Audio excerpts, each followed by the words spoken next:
So this video is kind of a sequel to my last video where I talked about the teacher-learner-teacher principle, which is always happening in every moment, in every dynamic.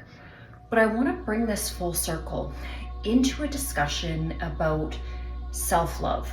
I think it is super important that we cultivate an innate sense and energy of compassion and mercy and non-judgment, as well as unconditional loving energy for all others. But part of this equation, such an important part of this equation, is doing the same for the self. It is so difficult, oftentimes, in a very deep, authentic way for us to love the self. Why is that? Because of course we are the most intimately connected with ourselves. We cannot lie to ourselves. We cannot deceive ourselves.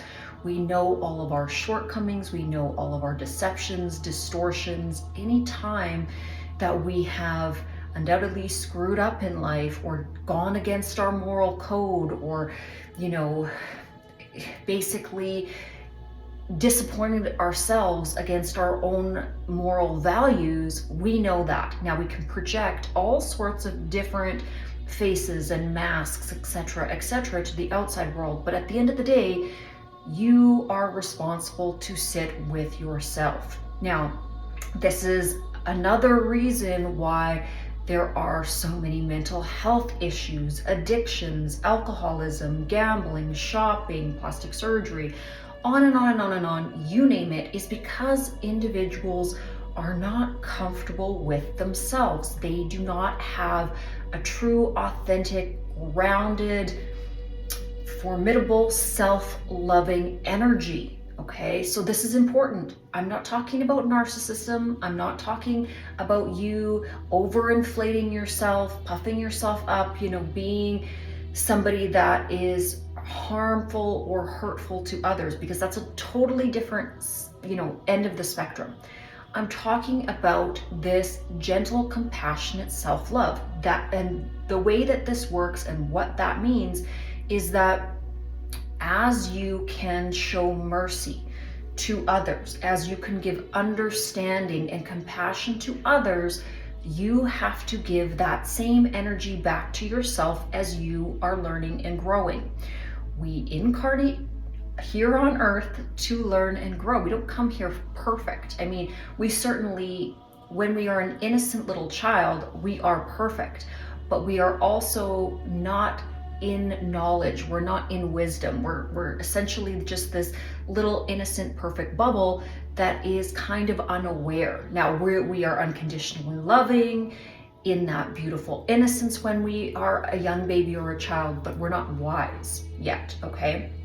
And as we go through the motions, as we go through the different stages, of the childhood years, into the teen years, into the adolescent years, and into the 20s, and experimentation, and all these different phases of the self, each phase provides learning, yields learning, and grows our character and allows us to implement a greater and greater degree of wisdom most of the time. Now, this isn't a general rule. I'm not saying that everybody, is on this upward trajectory. I've certainly run into enough people that, I went to high school with and seen them 20 years later, and, they have regressed, and that it's a series of bad choices. So you can certainly descend in terms of your wisdom, or you can go into that negative polarity and really, I guess,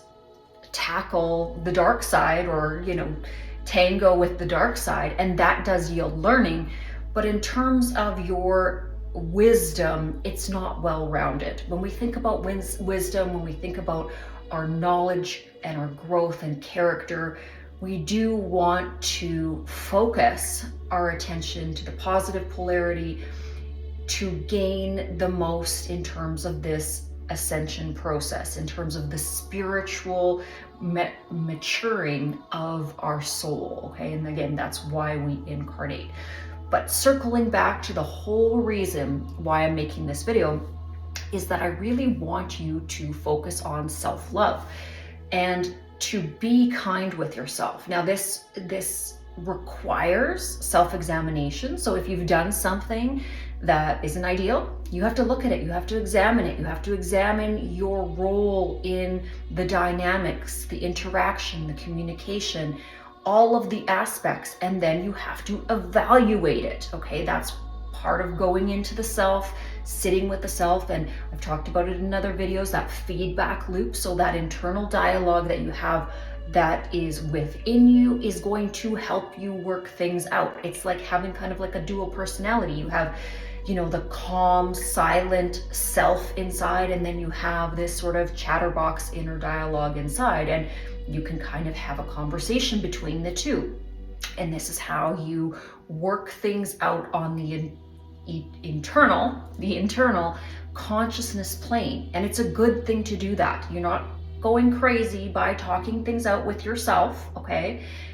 It is part of the process. It is part of the human mechanism of consciousness that we have in this incarnation. It's a good thing. It's a tool. Use it. Use it wisely and really dig deep into who you are, who you want to become, how you want to mold and craft that being that is you, and be gentle with it. One of the things that I do that I find really, really effective is I will talk to my inner child.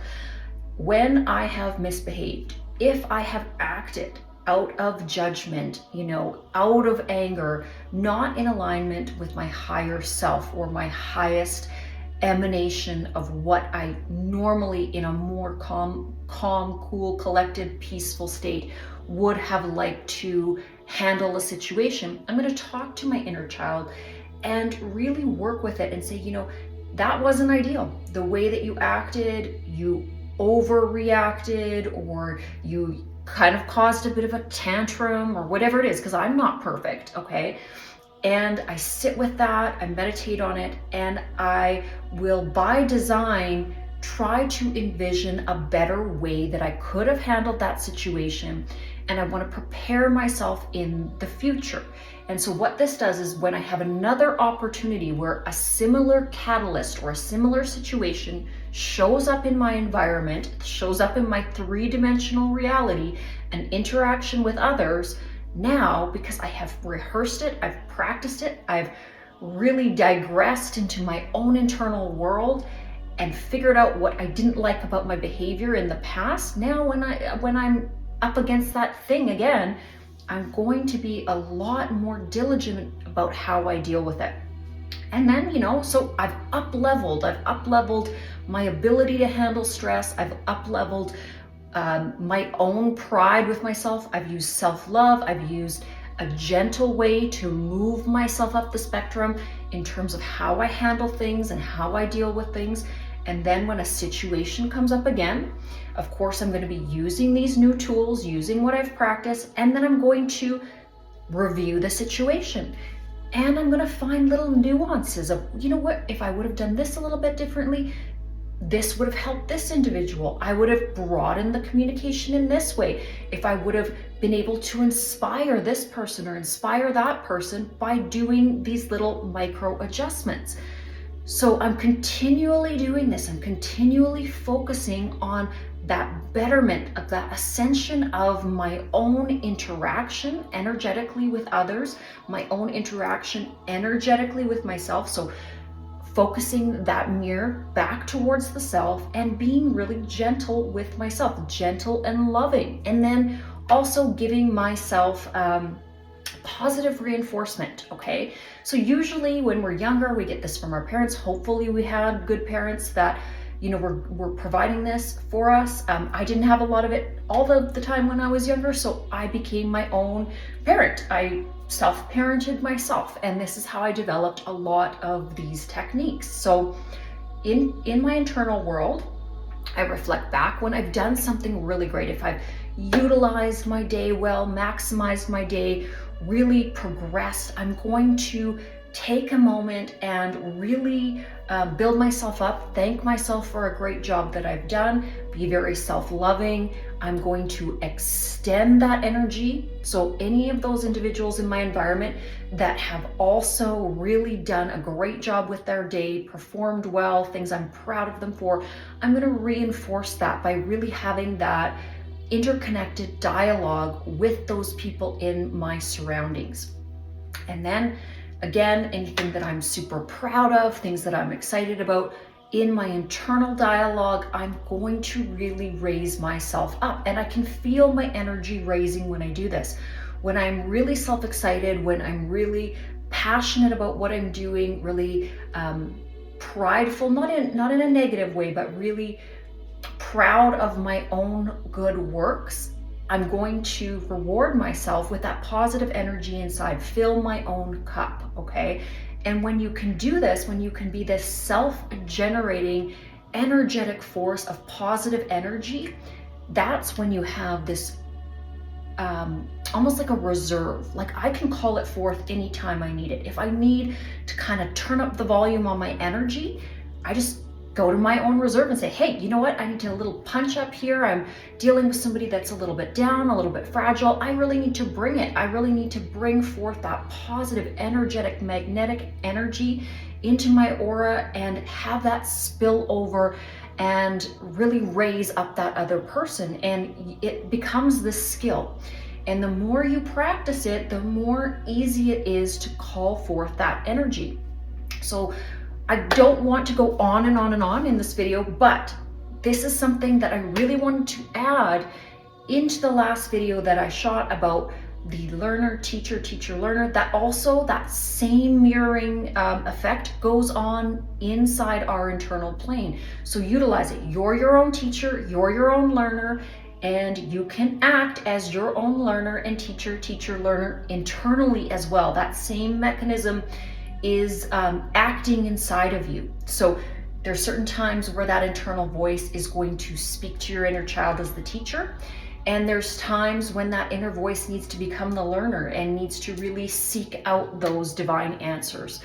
So wishing you a super amazing end to your week, and I'll see you in the next video.